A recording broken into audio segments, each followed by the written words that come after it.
Together. I want to welcome everyone to is this our third or fourth gathering of community for the Spiritual Life Foundation, somewhere around there. And I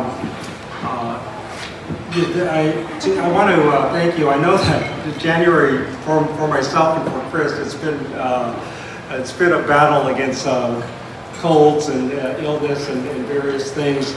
And so we're just I'm at the very, very tail end of some congestion, so that's why my voice is like it is. Chris isn't actually able to make it today, so, anyway, I want to thank you for coming on out as we explore various topics in terms of spirituality. Well, today's theme is really around personal stories, or sort of a personal spirituality in itself. And one of the images that I get is that I think that for so many people, we think about a lot of things when it comes to questions around, greater things about spirit, about life, about death, and all these things. We think about them inside our heads, and we wonder about various things, and we ponder a variety of things, but we don't always talk to people about it, because sometimes the things that we wonder about, we're not sure other people would find strange or find odd. And so we tend to live in this inner space, which is not a bad thing. I think that's where most things are really operating when it comes to things of spirituality and those types of questions. But at the same time, we don't always get an opportunity to share them, and then, in a sense, gain from other people's stories and experiences or perspectives. And so that's what we're going to do today. Is I've asked these four individuals that they'll share some of their own personal stories about their explorations in terms of spirituality.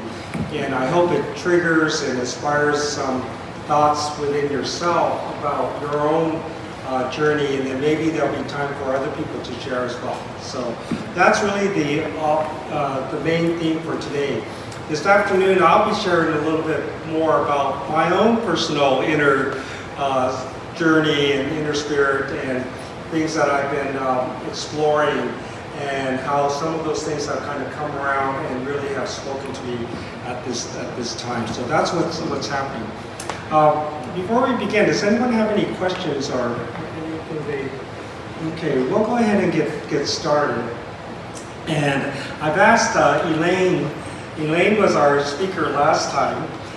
She did a channeling session for us, and I've really come to appreciate Elaine's work and all that she shares. It's really given me continued insight in terms of my own journey.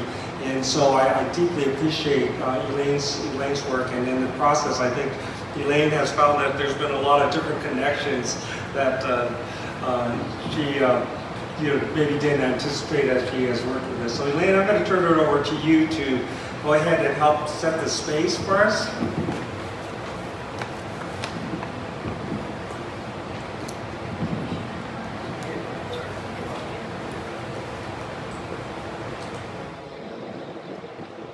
Okay, so the whole thing about setting the space is that these four beauties are going to be sharing with us in a way that will inspire us. And when they talk about inner space, it's about your own inner space, right? So I wanted to set the space so that we can all be receptive to what they're going to be sharing, not because what they're sharing is so amazing about them, but because what they're sharing is so amazing about you, and that it can open up something in you and in your own sense of connection to spirit and your path and all of that.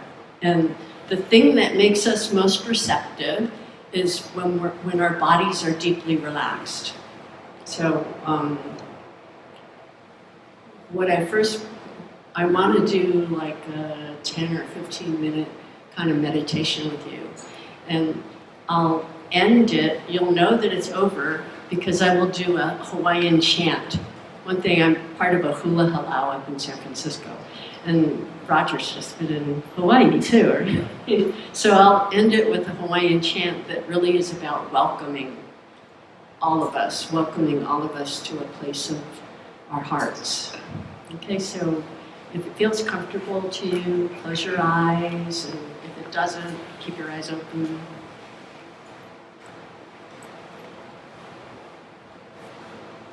And listen to all the sounds.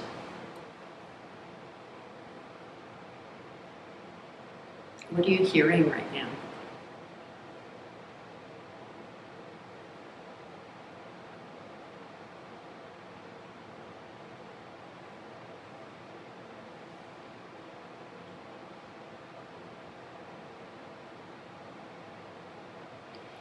Now shift your focus to listening inside of you. Can you hear anything in your body?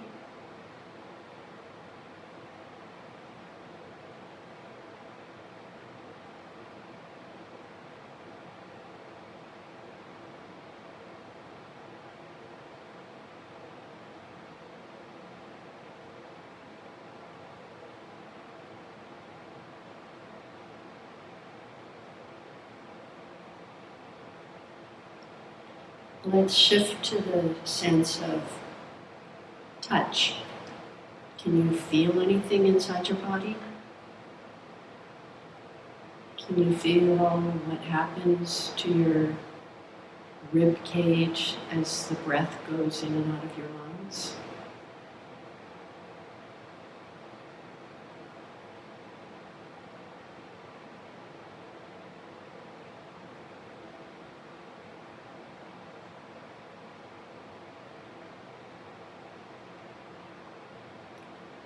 Feel the air coming in and out of your nostrils or your mouth, however you're breathing.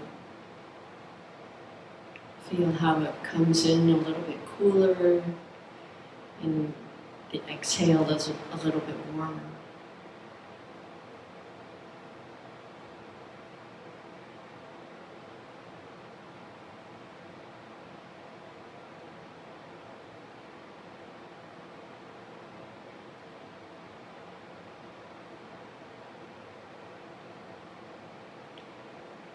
Feel whatever part of your body is connected to your chair.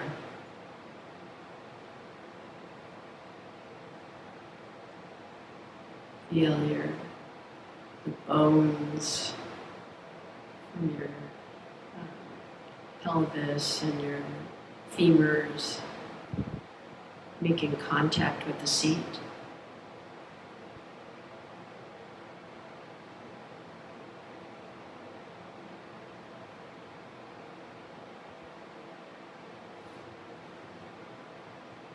Feel your back being supported by the back of the chair.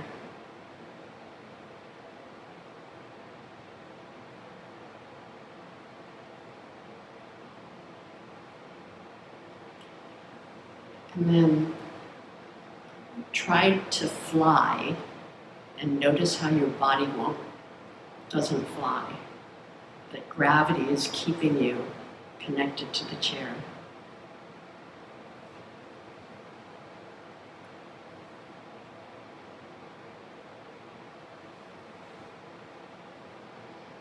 We are spirit in our bodies, and while we're in these embodied states, don't resist it. Like, allow yourself to receive gravity.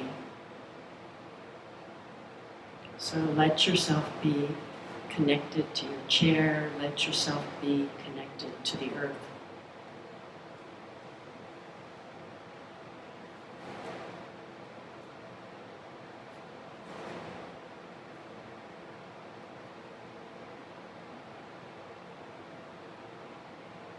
And then using the power of your imagination, imagine roots going from your feet or from your First chakra, down, down, down into the center of the earth.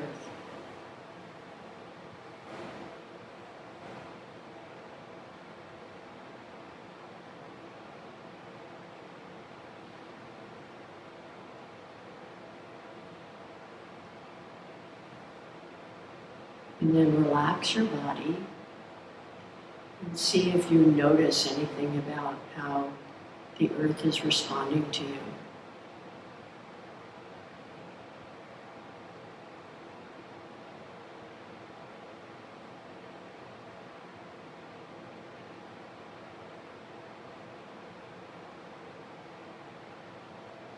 Imagine that the earth is sending up energy through your feet and up your legs and up your spinal column.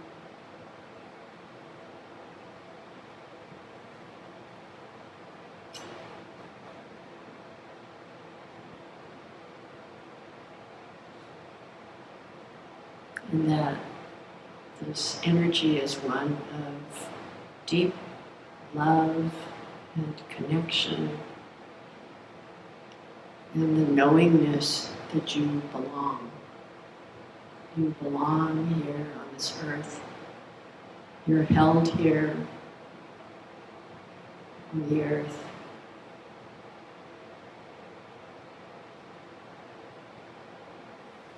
You are meant to be living during these times.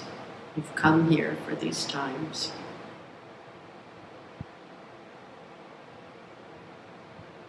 And that Mother Earth is our friend, that she's holding all of us and holding each of us as individuals.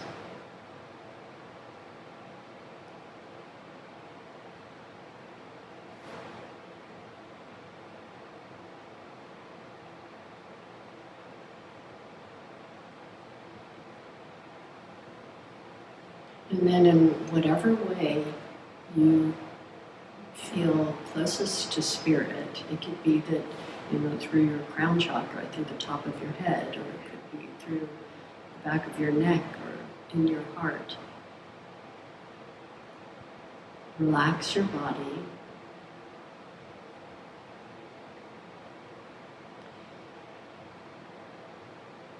And in your own way, ask for a connection to spirit.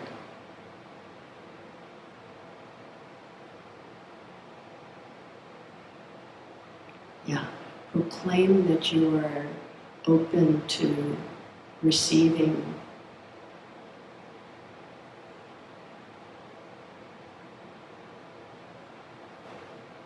love, receptivity, guidance,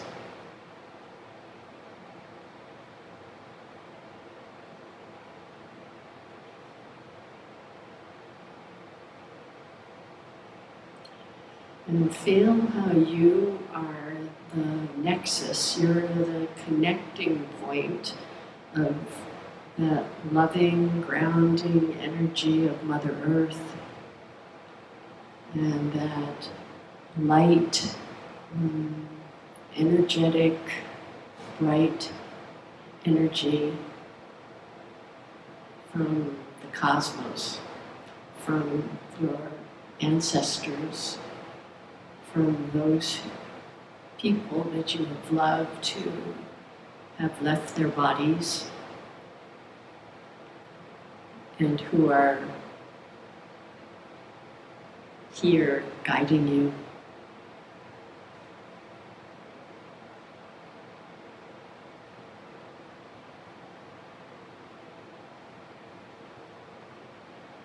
There's kind of a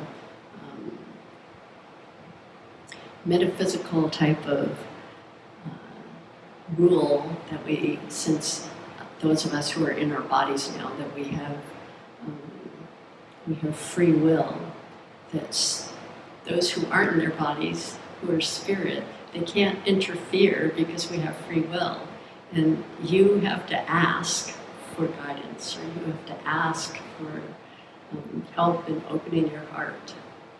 And what we're all wanting here is to be fully in our bodies, fully grounded to the earth, but also open to the power and the expansiveness and that deep love of spirit. And oftentimes, our loved ones who have left their bodies before us, since they're pure spirit now, and because they love us, they are such a potential source of helping us to connect to that expansive, infinite type of love.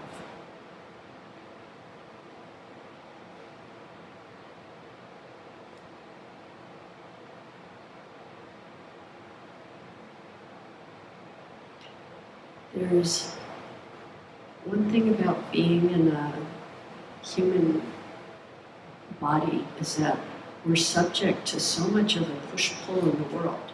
And so you probably have personal things going on, and then of course politically everything's very chaotic right now. But here we are in this moment, in this space and time, where we are intentionally coming together to connect to spirit, to connect to guidance, to use our listening to hear what these beings here will be sharing. Not just to be nice and to support them, but because there's some message in there for you.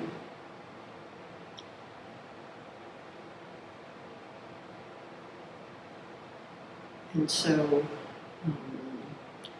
with your intention, send blessings and openness to these 4 women, that they connect to their hearts,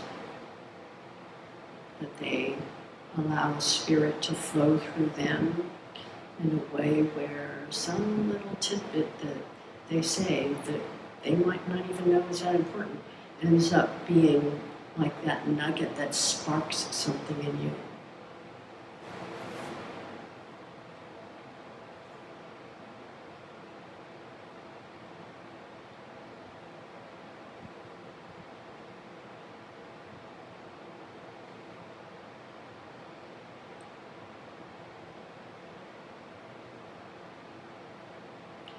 And then in your heart, ask for openness, ask for the ability to be receptive.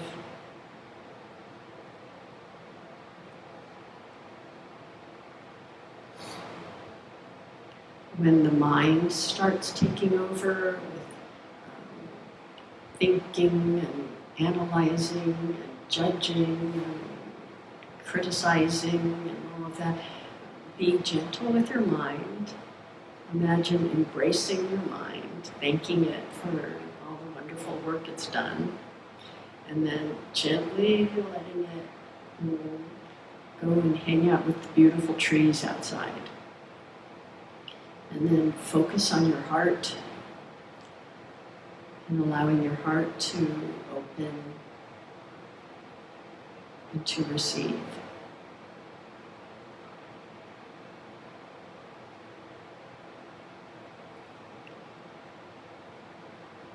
So this chant that I'm going to do, it's in Hawaiian, and the words are, Hawaiians are very metaphorical, so it's about the beautiful sweet scent of these beautiful leaves that are in this house in the midst of a beautiful verdant forest, and that the ancestor, the bear, welcoming you, because you are the only one who is missing from this paradise.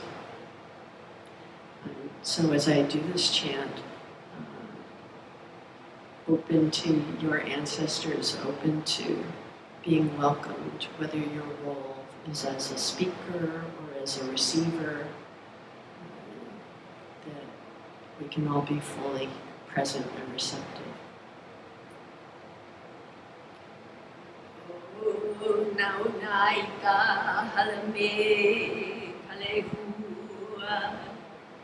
E halele kuano ia nakano e o kauno ia e anu ine e ligane ku iu ka hikimai ai hikimai no kuku ai hikikuno me ke ano Alohai, Alohai.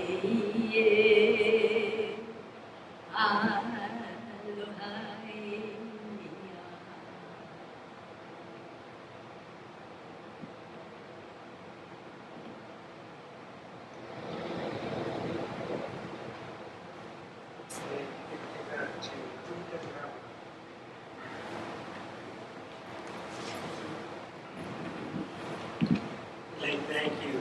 That was amazing.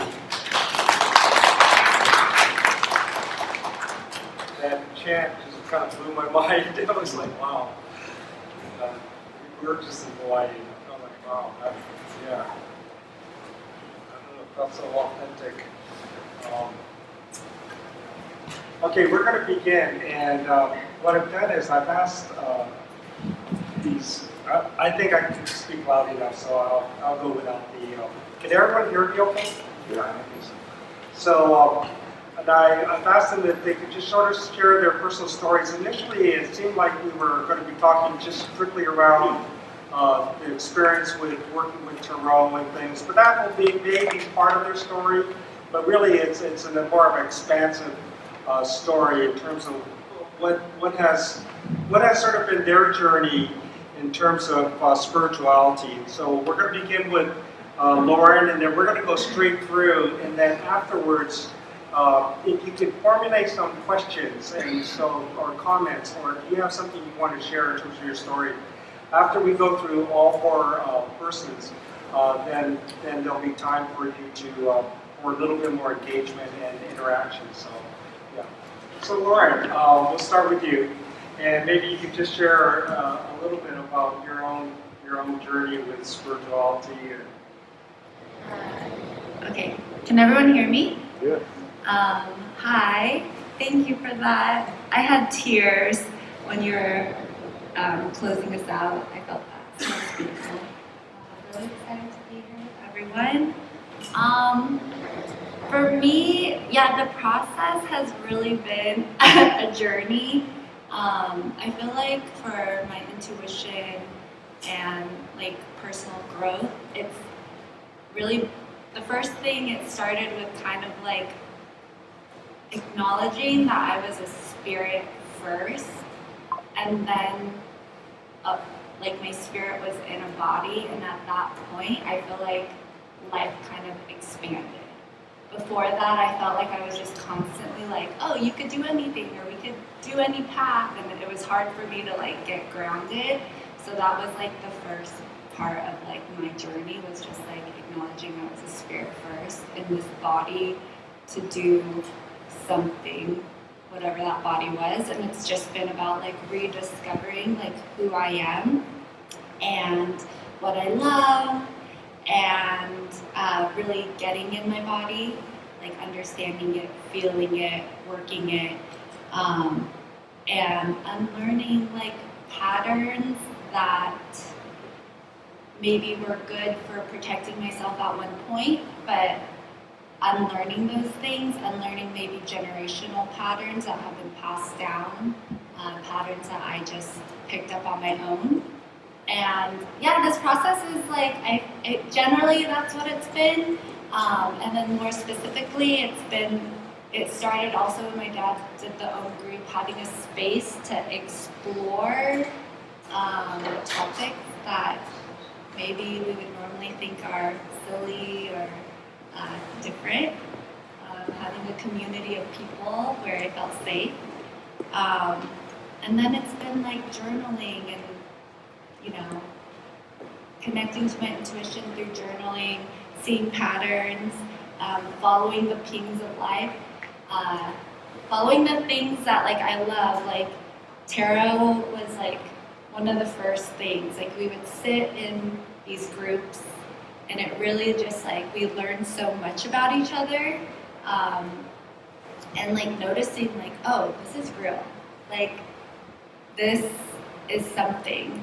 And then that ping was like, oh, I'm wanting to do like energy work, and like Reiki has always been a part of life, and going further with that, meditation classes. I've taken some Berkeley Psychic Institute meditation classes. Britt took me to my first Zen meditation, and those classes have helped me kind of really feel my own energy. Like I feel like each body, each person, you can have like, once you like clear out stuff that isn't yours, you could really feel yourself. Like my energy these days is kind of like, I describe it as bubbles. If I don't feel bubbles in my body, then I kind of know, oh, that's someone else's energy stuck on me, and I need to like release that. And then meditation isn't just always sitting. For me, it's been when I'm running. I realize that like that's my meditative state, when my frontal mind is busy doing something, and then I like talk to my spirit guides. I've connected with my great-grandfather, who I feel like he brought us to Japan to like, he wanted his story to be remembered. Like, I feel like we were the last, or he like got through to me and was like, hey, this is where I'm from. I'm from this little town of Bonotsu that used to like, Kagoshima had all this technology at one point in Japan, and it was a closed, I don't know, like he talks to me when I'm running. Like he'll tell me like what to do. Like I asked him, should I move to Japan? Should I move back to Kagoshima? He's like, no, keep going. Like, you know, he was a dreamer. He like lived there, and then he came here, and so I'm like, oh, that's where my dreamer side has come from. It's like him. He's like pushing me to like go further. So when I'm running, I'm like, that's my meditative state. Yeah, so I don't know, that's kind of where my intuition, it's like this whole process of like, there are a lot of things that we love to do. And sometimes it just seems silly, but if you keep following them, I feel like it's these little breadcrumbs of life. Sometimes I think we have to clear away a lot of, I don't know, trauma in the body. Like in yoga, I felt like yoga was really good for me, of like stuck energy and just needing to like get it released so that I could clear my mind for myself, and not others. But yeah, I feel like intuition for me has just been like this really deep learning of who I am at a very, in a basic way. That's great. Thank you, Lauren. Thank you. Fantastic. I think everybody has it. Okay, Kelly, you want to go next? And Kelly has, no, let me say a couple of words about Lauren before I move on to Kelly. You know, I've known Lauren probably the most individuals, and also the longest. And so she's been with, you know, she's kind of watched the journey from this unique perch of being a child, my child. And yet at the same time, what's been interesting to me too is to see her move into the energy work, the body work, because of my mother. And somebody, I was telling them that, yeah, Lauren's really, I think she really resonates with her. And somebody said, well, it skips a generation. And I kind of chuckled, yeah, and it probably did. It did probably skip a generation. It skipped over me, and it really probably did land with Lauren. And so, you know, the connection to my mom as well, I think is interesting, and I appreciate hearing the story about her great-grandfather, which is Chris's grandfather. And so, yeah, I think that connection is very much real. Okay, I'm going to go over to Kelly. Kelly has plugged in with the home group and the Spiritual Life Foundation, about 2.5 years ago, maybe or 3? 2 years ago? Just 2 years ago. And it was quite dramatic for her, but I've seen so much growth. But Kelly, I'm going to just turn it over to you. Maybe you could go ahead and share what you're going to share. Is it on? Okay, hello. Yeah, 10:48. Okay, I just want to make sure I don't go over time.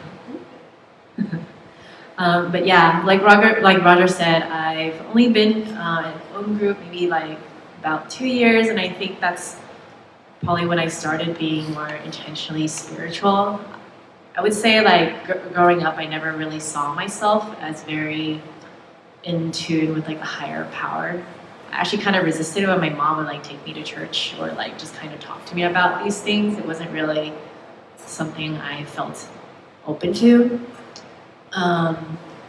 But the past couple years, have kind of really forced me to grow in this way. I wouldn't really call it necessarily a choice, although I did kind of eventually choose to lean into it. But I would say that my story is one about reclamation after loss and reclamation of self. So this is the first time I will be speaking to more about my journey thus far with like a bigger group of people that I don't really know. So I'll be fairly vulnerable. I don't know if I'll like tear up or whatever, but I'm just letting you know that may happen. But for me, I wanted to kind of start off with like talking about how I was like very creative as a child. I would like draw a lot. And when I say a lot, I would be like drawing in class every day, all day. And I would draw at home after class. And that's what I was known for, drawing. And I was very shy. This is what I was known for. That was like the main identity that I had for myself. And then when I was a teenager, my family started going through some instabilities. Like my dad wanted to leave the family. And then, had my first breakup, in senior year, and then after senior year, my dad had passed away very suddenly of a brain aneurysm. And then along that time, I had remembered during this very turbulent time that I was working on my portfolio because I was working on going to an art college. And throughout this whole time that I was working, being super creative, but during this time, with all this stuff going on, I just remember a very distinct moment where I had this break within myself of I was trying to draw something, and I remember watching myself draw something that was very vulnerable for me, which was like a picture of a happy family. And then suddenly I was like, oh, this will never happen. I can never get this. And then suddenly in that moment, I was like, my creativity will never get me what I want. And in that moment, I think it was a decade long, almost 15 years of an art block. In that moment, of course, it doesn't make sense logically, but to somebody who's very young and I didn't really have the most emotionally attentive surroundings, or parents. So it's nobody told me or hey, this isn't a very healthy mindset to have. And so so I lost that connection to that very creative side of me after that, because I connected it to something very painful, which is the loss of my father, the loss of my family, or like conceptually what I thought a good family should be. And so whenever I would like try to draw, all those feelings would come up, and I'd be like, this is just too much. And then I would just kind of like shut that down because I wouldn't necessarily like to be somebody who likes to be very vulnerable, like at least back then especially, or felt like it was safe to be vulnerable. But so I think the past couple of years was when I was really forced to look at that, and through like several different circumstances, went through a lot of stuff. But one of the things that really helped me was this book called The Artist's Way by Julia Cameron. She talks about how like creativity is like a connection to a higher power. And I was like, and she has like all these affirmations of what it means to be creative and how it's good, and I think I really needed to hear that from like my talent that I have isn't just for like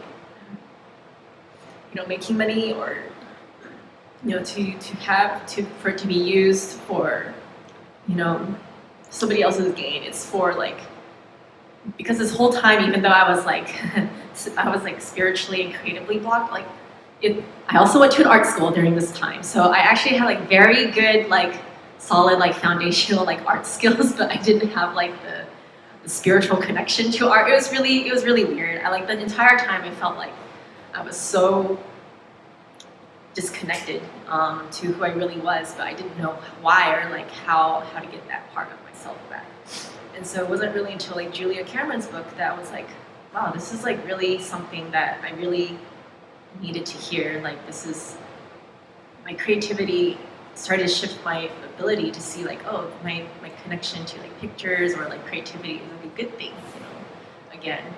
And then tarot actually really helped me with that too, which is kind of how this kind of started. But when Roger gave me like his first reading to me like a couple years ago, I was like freaking out because I was like, what the hell? Like I don't like how like accurate this is, like my emotional state.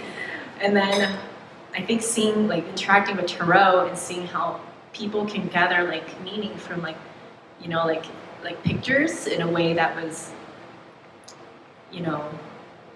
different than like the training in art school that I went through. Like it really helped connect with that part of me that really needed to feel connected to something more. Like all this stuff that I went through is just like something that's okay. Like it just needs to be like processed and cleansed, and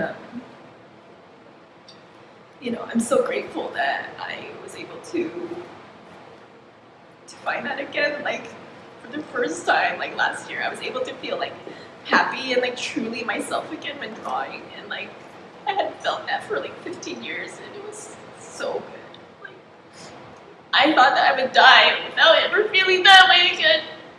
But, sorry.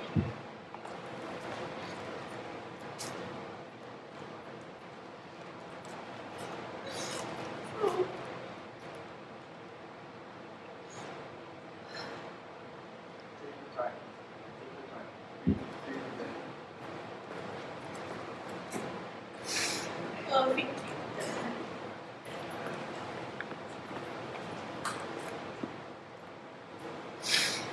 And, yeah, so, sorry, I'm like, I know my gym minutes. You're fine. Don't worry about the time. We got lots of time.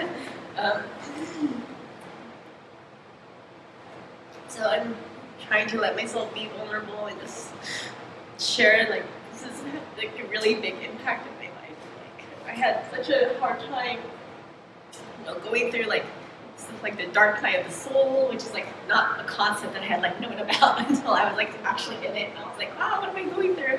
And then, but I think for like, prior to,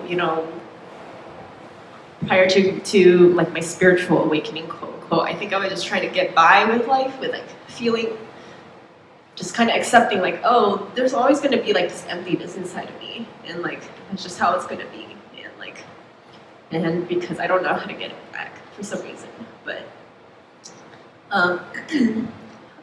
but now I can see like, oh, like,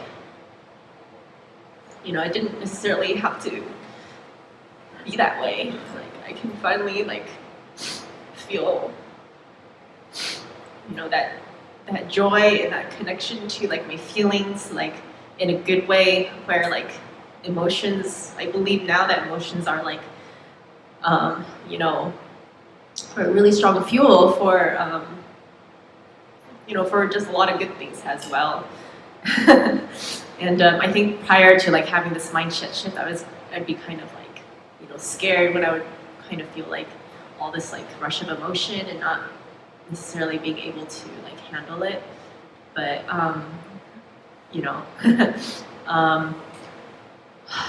yeah, like I think prior to this, like again, I wasn't very like spiritually attuned, like knowledgeable about all these things. So you said that yoga is very like, opening, and like helps tap into a lot of things. Like before I was like very aware of like what yoga could do, I like do yoga and then freak out and be like, I'm feeling all these things, like I'm not ready to do things. I just came here for exercise and now I'm feeling things. But now I know it's like, okay, it's part of the process. Yeah. And so now I have, so ever since getting the first tarot reading, I actually now have like about 10 oracle decks and tarot decks. So I kind of like really got super deep into it because they really excite me now. I'm just like, oh yeah, like, so I got really, so now, yeah, I went from 0 to like 10 in like less than like a year and a half. So it was, so I'm, do a lot more reading and like have like a lot more openness to, feeling connected to, I don't know, possibly like my ancestors. I still feel like I'm pretty like new to, or like still on the early stages of like, I'm definitely not like a spiritual like experienced like in all this like all these other modalities, but I can definitely say that like there has been a lot of shift in me, and sorry, I'm now mindful of time. And then thank you for letting me share that and like letting me cry in front of you, because I really feel like I went through. I'm glad to be on like the other side of something that I thought would be never-ending like emptiness. Thanks to like being open to like, coming to like these sort of groups has really helped me as well. Just kind of dip my feet into it without it being like it's too overwhelming. So yeah, I'm grateful for that. So yeah, I think yeah, thanks for listening. Kelly, thank you so much.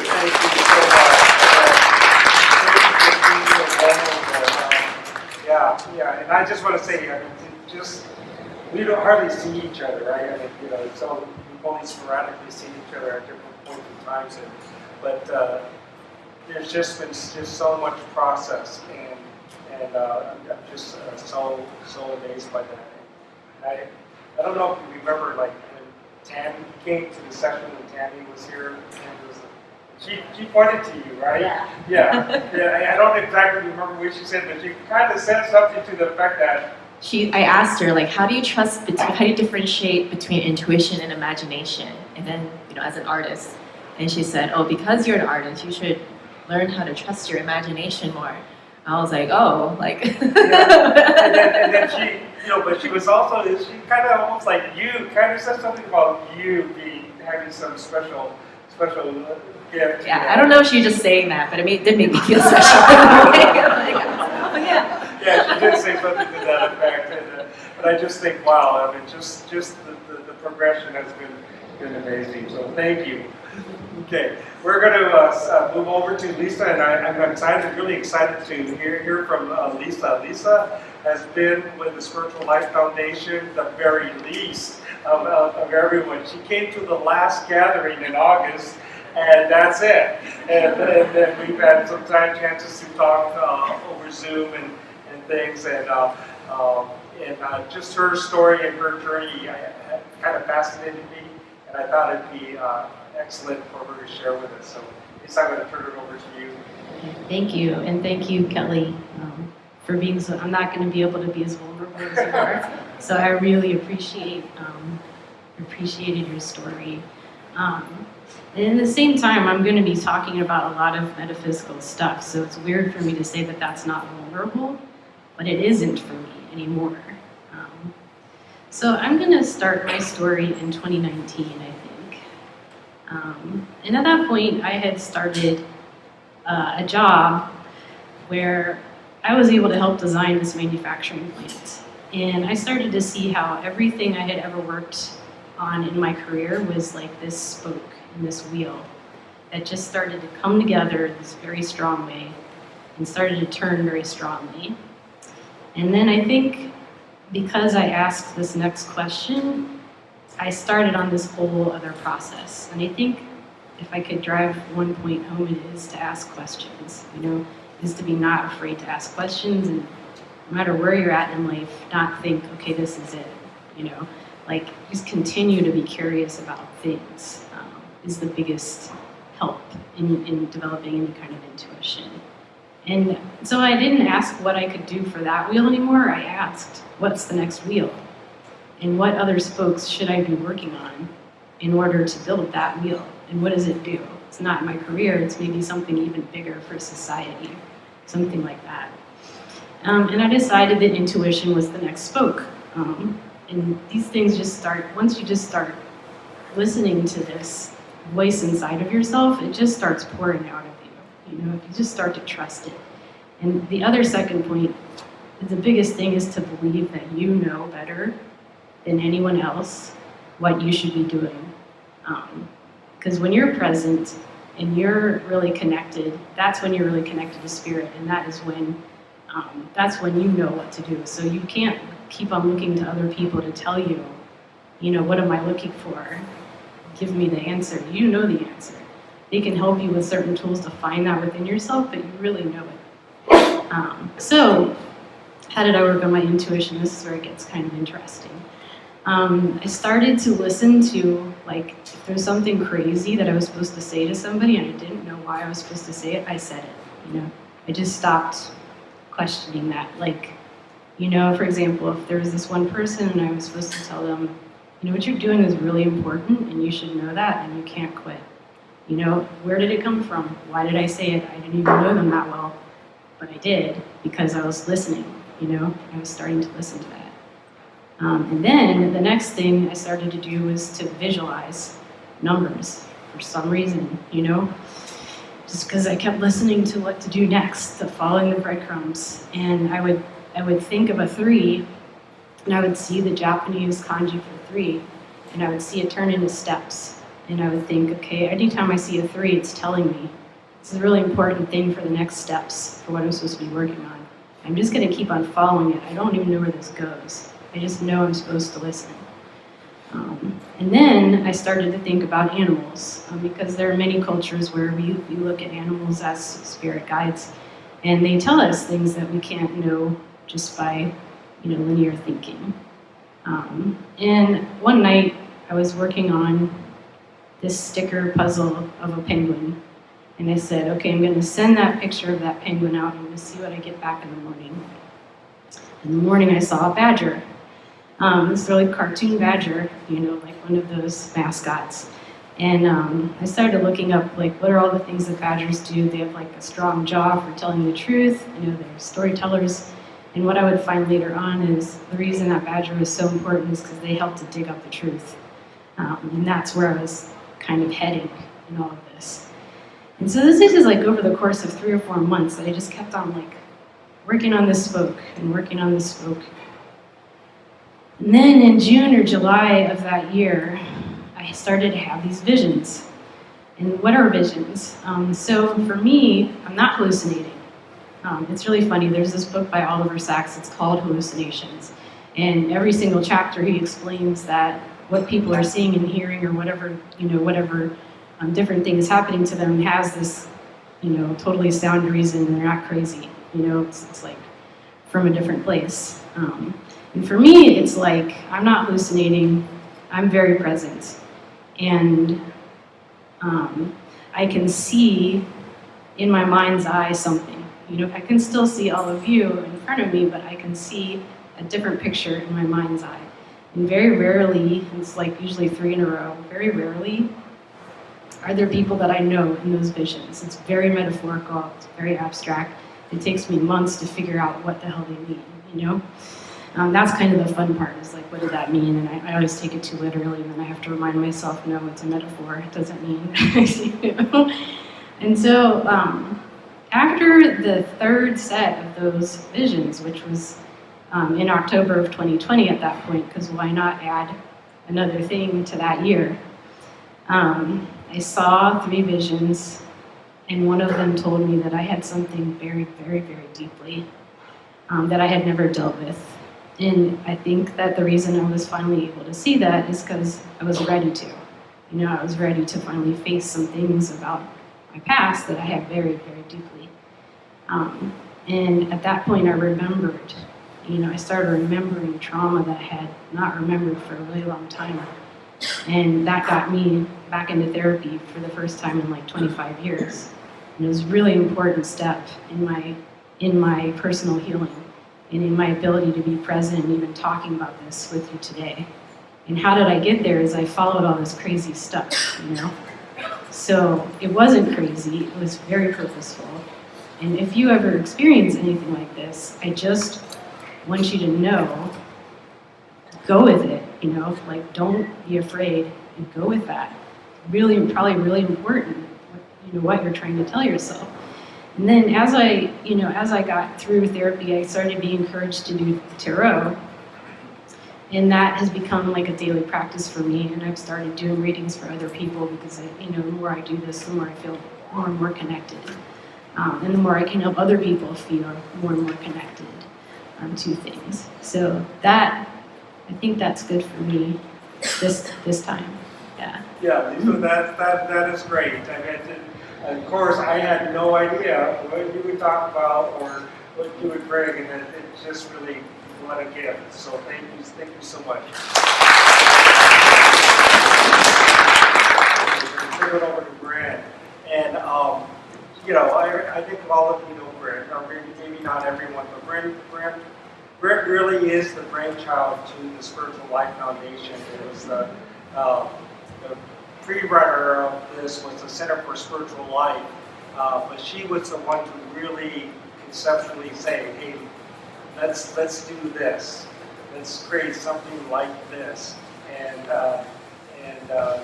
so then I just kind of have been running with it, and Brent continues to guide and input and show the way along the way. So Brent, I'm going to turn it over to you. You can share whatever you'd like to share today. Thank you. It's really so special to be here. I'm really, it feels just like so honored to be sitting with you all and hearing your truths. Thank you. I'm going to read my thing because I'm a writer, and I don't write stuff down. I'll just spin all over the place. So I'll talk a little bit about writing as a spiritual practice and being a poet. So I'm a 4 on the Enneagram, so I've always been drawn to art and stories and poetry and writing from a very young age. So it would make sense that this inclination would be my pathway to a lifelong spiritual practice. But the writing for me when I was a child wasn't really about creating something or getting published or making books or any of that. It was initially about control. It was about shoring up a feeling of agency. Constructing sentences and conjuring stories and poems made me feel in control when the world around me was unstable, unpredictable, awash in the unnamed. So it was a very kind of intuitive thing, like people have been talking about following these kind of breadcrumbs and not knowing sort of why. Expressing myself through poems and stories kept me, in some very real sense, sane, kept me real to myself and alive. It's a strange thing to be a poet, to call oneself a poet in modern life. I never actually wanted to be a poet.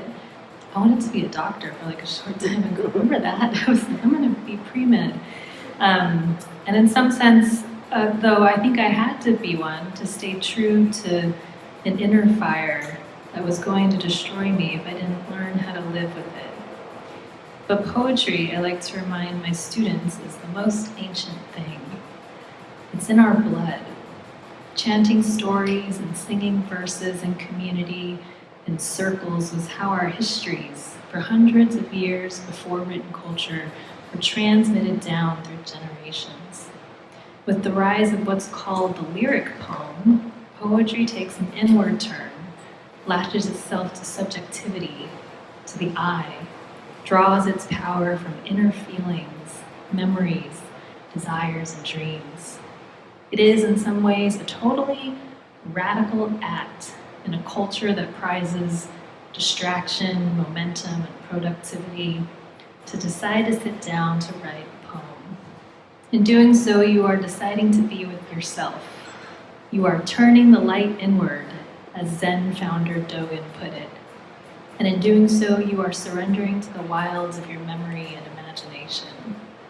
The terrifying silence of the blank page is an invitation to experience what Hannah Arendt calls natality, which is the generative energy of beginnings. So when I write, I'm opening a portal to memory, feelings, ghosts, ancestors, the past, the present, and a future that lives at the edge of language. Every time I sit down to write a poem, I am teaching myself how to write a poem. I'm teaching myself how to begin again in the face of the wild unknown. So I'm on sabbatical now from teaching this semester, and I have the luxury of immersing myself in time. I sit for long hours at my desk that overlooks a massive oak tree drenched in January light. I stare at the oak tree. I think about the light. What a privilege. Some of you know Adam Moskowitz, who taught some meditation with us. I enrolled in his Path to Presence class, which is an 8-week meditation class. I highly recommend it, Path to Presence. And it requires daily sitting, at least 30 minutes a day, and journaling. So meditation and writing, they've always anchored me in whatever spiritual practice I have, but the daily commitment, these last 10 days at least, to being silent with myself for 30 minutes, as hard as that is, and writing afterwards, is working my mind and body in new ways. When you turn the light inward, wrote Dogen, body and mind of themselves will drop away, and your original face will appear. Your original face, according to Dogen, is what your face looked like before your parents were born. What did your face look like before your parents were born? All of this is amounting to a kind of Gnostic experience. Some of us took Roger's Gnostic class, which was wonderful. Touching down on an inner knowing beyond language that is at its core very cosmic and strange, and the essence of love, I think. This kind of daily practice of meditation and writing, this commitment to what my friend Valerie Kaur calls sacred sovereign time, also feels like an ethical practice, a way of coming home to myself, fortifying myself so that I can no longer abandon myself or abandon the world. And the world really needs us right now. So my prayer is this, wrote the Austrian poet Rainer Maria Rilke. You, my own deep soul, trust me. I will not betray you. My blood is alive with many voices, telling me I am made of longing. What mystery breaks over me now? In its shadow, I come into life. For the first time, I am alone with you. You, my power to feel. So I think like Lisa said, like this sort of the feelings are also like this powerful intuitive knowing. As poets, our material is how we feel and how we remember. So and mindfulness is an act of remembrance. Remembering to be here, to be present, to be awake. What keeps you awake to the primordial mystery that courses through everything? What calls you home to yourself? What do you long for? What do you love, like Lauren said? And how will you, in Rilke's words, go to the limits of your longing? I want to close with just a, so I'm also writing a second talk this weekend on ancestral wisdom for dark times. And I think because we started with the ancestors, I just want to close with a couple more sentences about the ancestors. And I think through my writing has been a way for me to connect with them. So I'm just going to close with these last few sentences. These days when I reflect on the wisdom of the ancestors, my Japanese and Korean elders, yes, but also my spiritual ancestors, my poetry ancestors, my political ancestors, I think about what they endured and the courage it took to endure it, of course. But more so, I think about their deepest dreams and desires for themselves, for their children, for me. I try to feel into their desires, their feelings, all that went unexpressed, all that went underground because they needed to survive. What kept you alive all those years, writes the poet Leon Lee, keeps you from living. I want to live. I believe they want us to live, to write, to dream, change, to feel, to tend to all that makes us human, to remember our humanity, the full, wild scope of it, as dark as these times are, to find each other in the dark, to reach out our hands to one another as hard as that feels. I believe they are here, probably right now, loving us forward into a future we may not live to see, but we must imagine is possible. And believing this makes me weep, which grounds me and fortifies me with light. Thank you. Those are my words for today. Thank you.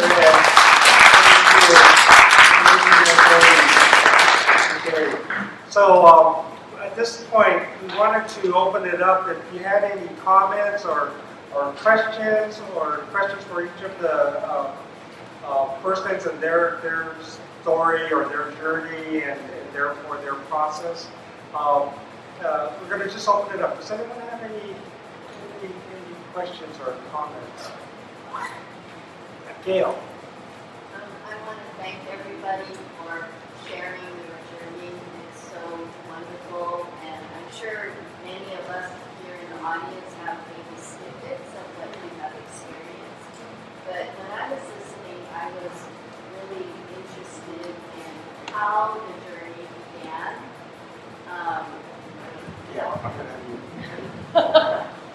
I usually talk really loud, so I'm thinking, But anyway, I'm really interested in how your journeys began, and in particular, Kelly, you were talking about the book by Julia Cameron. Was it called Artist's Way? Is that what you said? Okay. I was wondering who recommended it to you, or how did you discover, and if that was, part of the beginning. I had actually heard about the Artist's Way many years ago. So I knew about it, but I had never really actually, and I actually had attempted it like several times, but for some reason it didn't have that emotional hit on me until more recently, in the past year or so. So I must have just heard about it just in some sort of online research is probably how I probably first heard about it the very first time, or somewhere in like, yeah, it wasn't really one specific person. Yeah, it was probably just throughout my research on like how to feel better about art, or like, you know, that I heard about this book for the first time. Yeah. Okay, or maybe your spirit guide. Yeah. Yeah. So, Gail was asking, how did each of you get started? What was your starting points? So, maybe you could just go down, Brad, Lisa. Yeah, you know, with poetry, it all starts with pain. Pain. Like, I feel like that's like when I go to meditation retreats, we all ask each other, like, what brought you here to the retreat? And oftentimes it's just this, like, yeah, my life fell apart, everything fell apart, and I was scared, and I was in pain, and I was, like, seeking something. So, yeah, I think for me, the writing started with just, like, yeah, trying to make sense of painful things. I mean, I think for me, I was finally in a place where I felt a lot more supported than I had ever been. And I think all my pain had happened a while ago, so I had just been asleep for a really long time. And then I was finally like in a place where people would listen to things like what I was sharing with you all, and they didn't think that it was nuts. And I think that allowed me to just keep waking up and becoming more and more present. Yeah, so following up on Bryn's, I guess my beginning is still fairly recent, so I remember my beginning. You were at the beginning. So yeah, a lot of pain, and really learning how to face like being present with it as opposed to trying to escape it. Yeah, I think that's how it started for me. Yeah, mine was like not wanting to have anxiety, like not wanting to feel a certain way and like wanting something different. And then like noticing how whatever I was doing then just wasn't working and wanting to choose something else. Also, I know there are some people here. How many people here have worked with Julia Cameron's book, The Artist's Way? So there are a few folks here. Anybody want to share anything about their experience working with The Artist's Way? Because they all look at me like, no. Okay, that's okay. Any other questions or comments for, yeah, Larry? Lisa was talking about you had some vision, and sometimes I get that, but maybe I'm just daydreaming. I'm not sure. So, but how do you find out that you're getting some kind of a hint for a path? I mean, what? I mean, for me, it's just random stuff. So, but I'm just curious, how did you kind of determine, this something or some spirit or something is trying to guide you in a certain direction?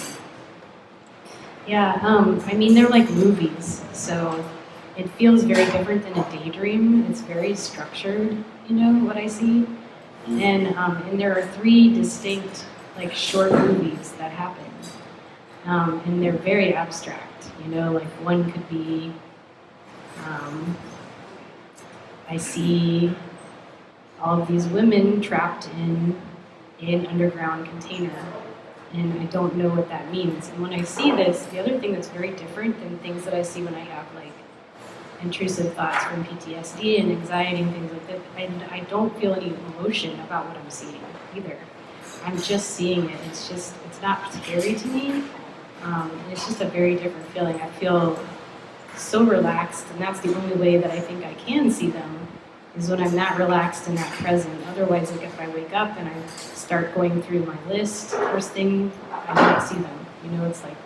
It's It's because I'm very relaxed, I'm very present. It's usually first thing in the morning, and I just look out over my wall and I just start to see through different visions, and they're like movies. So I don't think everybody sees that.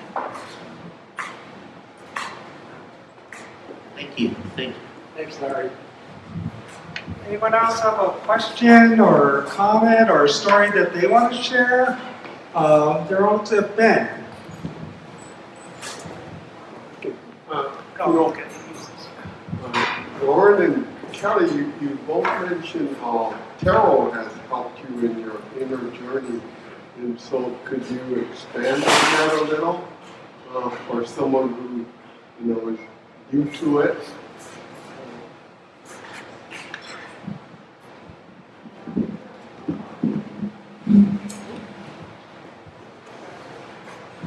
Yeah. So how has tarot helped me? I think walking back on it, I think it was an interesting experience for me because even though I had always been like a very visual person growing up, I didn't necessarily believe that tarot could give meaningful information to like divination or tell me the future or speak to something that was.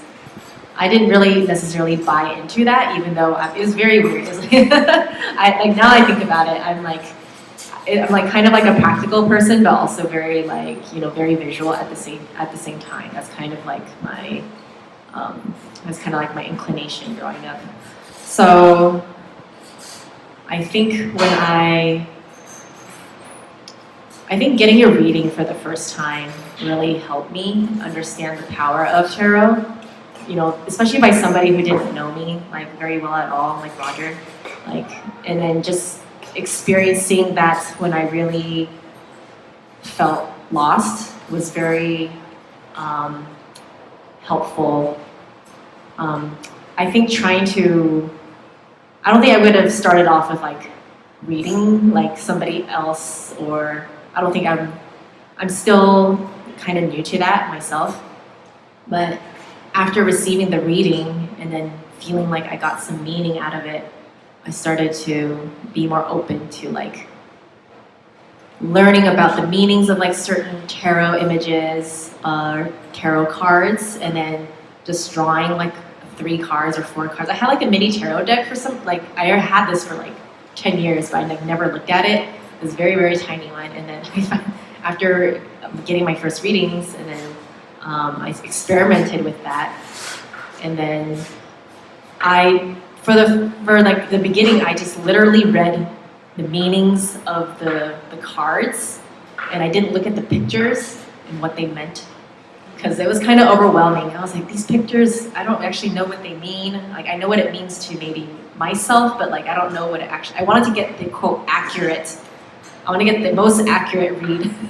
So I would read the definition about the card. And of course, some people read it intuitively. They don't read the definition at all. They just kind of go by the picture. So different people have different ways. So if you're a beginner, I think there's no shame in just trying to take out the card and then just reading what it actually means in the book that it comes with, and just going by that and seeing how that feels. Are you getting any meaning from this card? I try not to look at it from the angle of this is going to determine my future, absolutely, but more of a tool of what can this tell me about my thoughts or feelings that I'm not currently aware about. I hope that makes sense. Yeah. And so I think coming at it from that way helped me a lot, because there's a little bit less pressure to quote get it right and to just hopefully just understand what I'm just get 1% more understanding or awareness about the situation I'm asking about. I just want to add one thing about Kelly. One time you came back from Taiwan and you had brought with you what was that deck? Oh yeah, the cute animals and food tarot. The animals and food tarot deck. Yeah. And that was we had the most fun with that. I mean, Yeah. that was just kind of amazing. Yeah. Honestly, I think that really matters is finding a deck that you really, really think is awesome. Like that deck that I found, I thought it was like the cutest one ever. And I was like, I need to look at this. I need to enjoy looking at the card. And so Yeah, that was That's a lot of like- fun. yeah. But, Lauren, yeah. I think for me, tarot was helpful in like, once I knew it was real, like it would be like in my room kind of flipping the cards and like journaling and noticing like I'm asking the same question and I would freaking get the same card. Like there was one card that I just hated. Like I was like, why? I hate this card. Like you come out every time. And it was like learning like, oh, I can't just trust on these cards. Like I have to do something. Like the cards kind of like can help you maybe like see, you know, have like a wider lens than maybe your mind is able to see in that moment, or like processing like certain feelings that I'm not fully aware of, and like going back and like, oh, how do I feel? Like checking in with myself. But for me, it was kind of like the jumping point of like, oh, like the cards are like reading the energy. It's kind of like what Lisa was saying, like it started to like give me bigger questions of like what the cards are pulling from. Because I would always make a joke like, the cards don't lie, the cards don't lie. But I'm like, well, what are they doing? Like, where is this coming from? And for me, then that made a bigger question of like, okay, if they're pulling like energy or people's energy, like then, oh, that's how what Reiki is kind of doing. Or like in meditation class, they would talk about energy. So then that made me be more curious about like, how does energy work and can we manipulate it and how does it transcend time? And so that's why for me it was like a nice starting point. Thanks, Lauren. Brandon and Lisa, do you guys want to take a jab at any of those? Yeah, I mean, I'll just say like with Lauren and I grew up, I think, luckily witnessing these group tarot readings with Roger. We were like pretty young when we started. So I was like, oh, I guess it's just what people do to figure stuff out, like get on the cards, like, so which was great because you know it did provide this sort of like tool later on. And it wasn't. I mean, I grew up in the Fresno, the Central Valley. There's a lot of Christian conservatism there, and so sometimes I'd have these conversations with other people, and they'd be like, "Ooh, you're using like the tarot, you know, like is he's a pastor? What's going on?" And it felt weird. But yeah, just that like community. I think early on was such a big. Support, you know, sort of in all these explorations, kept coming back to community and kept finding each other. Yeah. I would just like to echo, like, you really want to look at those pictures, like a specific deck. It needs to be a deck that you really want to see often. You know, like, you don't want to use a deck where you can't connect to the pictures at all. Like, I think that was my problem for a really long time, is I kept trying to use a Rider-Waite deck, and a Rider-Waite deck is like the hardest thing for me to look at. It's like a yellow background with medieval people and swords, and I don't get anything from that deck other than like a study of the tarot anymore. So now I start using beautiful decks. I think I have way too many decks now, but you know, and I pick ones to use with other people that I know that they will have a positive experience with, and that and I let them pick the decks so I know that they're connecting with the cards. I think that's really important. Yeah, and I'll just share one anecdotal story. We would do group readings with the Om group, and everyone's looking in and reading, and every time they would read my cards for a long time, the Tower card was always coming out. And the Tower, for people that aren't familiar with tarot, the Tower card is not your favorite card to get. It's like, it's sort of chaos, things are falling apart, things are, you know, and so we would, you know, the Tower deck card would always come out. And then when I retired and was out of the church, I didn't get the Tower card. And so he was like, brings them. I was like, well, you didn't get the tarot card this time. But it was always coming out on almost all of my readings. And so I kind of think that was the church. It was the chaos and the institution, the struggle of the institution and the struggle around that. Okay, anybody else have another question or comment or anything for anybody want to share their own story or their own process? Kevin, you have anything to share about your own? No, yeah. Okay.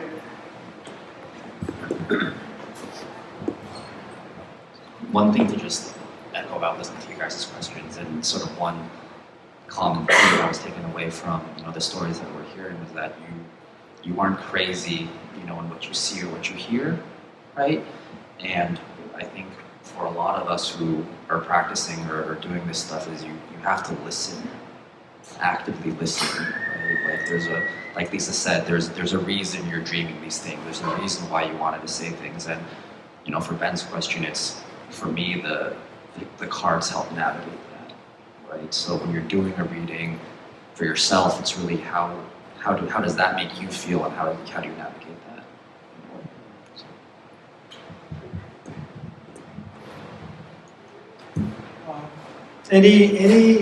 Any other questions or comments? Julie, great.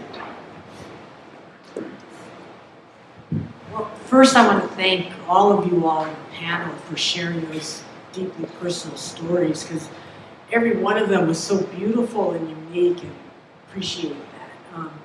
And I want to specifically thank Lauren, because about a few months ago I had some mystery illness where the doctors didn't know what it was, and I couldn't even get off the couch for like a month. And then I saw Lauren, and she did an energy healing for me, and literally like the day or two after that reading or healing, I was up, I went and bought a bike, I started bike riding, and something happened, it was real. I barely could. I was at this event, and I said, I'm not even gonna last an hour probably. But after that, I was there till like 3, right, or something. But it was so generous of you to, offer that, like what you're going through, and sharing that with other people. And, it really changed life for me, because I thought, is this what my life gonna be like? To just be on this couch for forever, And then this happened. It was literally a day or two after the healing that I was up. So thank you.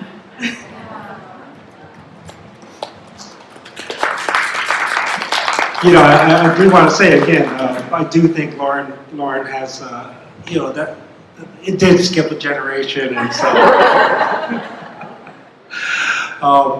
Anyone else? Anything else? Okay. All right. Does any of the panelists have any last words? Okay, you guys are all good. Okay. Again, I wanted to thank all of you, and I want to thank especially our panelists. That far exceeded what I anticipated could happen. That was so powerful, and I think it does speak to all of us are on our own spiritual journeys, and in terms of like sometimes we don't get, there's not a lot of places that will encourage that, because each journey is deeply unique, and also I think a lot of it is attached to the painful places in our life, and those are the kind of things that aren't always comfortable for sort of collective places or people to deal with. And so sometimes we're kind of stuck in our own little silos, but so I think this is really, I'm really grateful for your sharing, because I think it really it opens up space for other people as well. And so I truly appreciate it. So let's thank our panelists one more time. Okay, so.